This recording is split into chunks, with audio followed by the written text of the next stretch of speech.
આગળ વાત સુરતની કરીએ। સુરતના ઉશ્કેર ગામે કેનાલમાં સમારકામની કામગીરી કરવામાં આવી। ગઈકાલે કેનાલમાં મસ્ત મોટું ભંગાણ થયું હતું, ત્યારે પાણી બંધ થતાં કેનાલમાં સમારકામની કામગીરી કરવામાં આવી છે। અધિકારીઓ દ્વારા યુદ્ધના ધોરણે સમારકામ હાથ ધરવામાં આવ્યું, જો કે 2 દિવસમાં કેનાલ શરૂ કરવા માટે સિંચાઈ વિભાગ દ્વારા પ્રયાસ કરવામાં પણ આવી રહ્યા છે। ત્યારે મહત્વનું છે કે ખેડૂતોને પાણી સમયસર મળી રહે તેના માટે થઈને ખાસ સમારકામની કામગીરી શરૂ કરી દેવામાં આવી છે અને ખેતરોમાં જે કેનાલના પાણી ફરી વળ્યા હતા, જેના કારણે થઈને ખેડૂતોને નુકસાન થયું હતું, તે ફરીવાર આ પ્રકારની બાબત ન બને તેના માટે થઈને ખાસ કેનાલની સમારકામની શરૂઆત કરી દેવામાં આવી છે। ઉશ્કેર ગામે કેનાલમાં સમારકામની કામગીરી હાથ ધરવામાં આવી છે।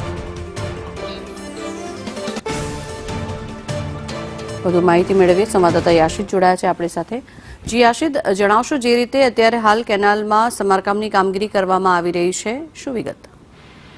જી, જે રીતે ઘટના વાત કરવામાં આવે તો ગત રોજ જે છે કાકરાપા દાબાકાંઠા કેનાલની અંદરમાં જે મુખ્ય કેનાલમાં ગાબડું પડ્યું હતું, જેને લઈને આજુબાજુના ખેતરો અને તમામ જે ઘરો છે એ ઘરોની અંદરમાં પાણી ભરાઈ ગયા હતા। જોકે તાત્કાલિક ધોરણે કેનાલ જે છે એને બંધ કરવામાં આવી હતી અને હાલ અધિકારીઓ દ્વારા જે માટીનું પુરાણ કરી અને હાલ કેનાલની કામગીરી શરૂ કરવામાં આવી છે। અધિકારીઓ દ્વારા યુદ્ધના ધોરણે હાલ કામ ચાલી રહ્યું છે અને 2 દિવસની અંદરમાં ફરી પાછી કેનાલ શરૂ કરી અને ખેડૂતોને પાણી પહોંચાડવામાં આવે એવો અધિકારીઓ હાલ જણાવી રહ્યા છે।